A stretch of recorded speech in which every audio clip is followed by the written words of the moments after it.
On Friday, President Obama will become the first sitting American president to visit the city of Hiroshima since the atomic bomb attack, August 6, 1945. The president arrived in Japan a few hours ago ahead of the G7 summit. A lot of attention being paid, though, to Friday's visit to Hiroshima. Joining us now is the Consul General of Japan for Los Angeles and this whole area, Harry H. Horinouchi. Harry, good morning. Good morning. Good morning. Thank you for coming in. Thank you for having me. Thank you for coming. Our pleasure. This is a big moment, a historic moment in Japan. What are people in Japan thinking of the president's visit? What does it mean to Japan? Well, Japan is now very excited to be hosting the G7 summit. President Obama and world leaders gather in Japan and discuss wide range of issues, including global economy, environment, terrorism, and corruption. And of course, we truly welcome the president's visit to Hiroshima following the summit meeting. Now, the president is expected to honor the victims who died in the attack, but he's not going to apologize. Should he apologize? Well, this will be the first sitting American president visit to the nuclear site, and it is very much appreciated. And Prime Minister Shinzo Abe is going to accompany the president through his visit to Hiroshima. And the two leaders will pay tribute to all the victims. And this time, the president's visit will send a strong message to the world that to realize the nuclear-free world. And the people of Japan is truly appreciating.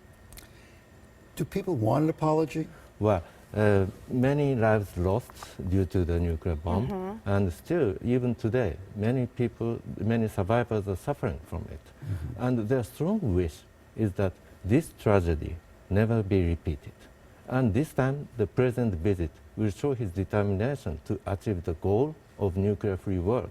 So it is the common goal for us, and we truly appreciate his visit.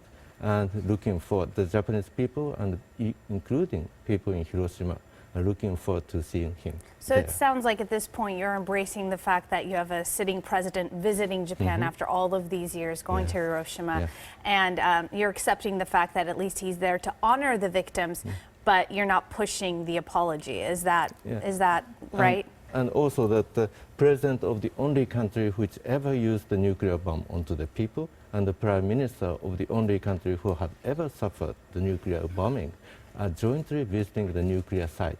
And that will be the moment to show the strength of the U.S.-Japan alliance to the world. Just for a moment, and I know it's a very complicated relationship, the relationship between Japan and China looms over every discussion that we have right now. How would you characterize the relationship right now?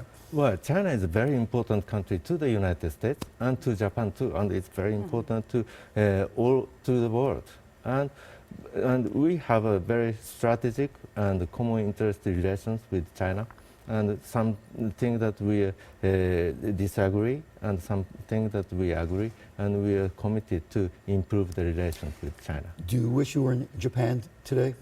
Do you wish you were in Japan today? Yes, of course. The people are really excited to see.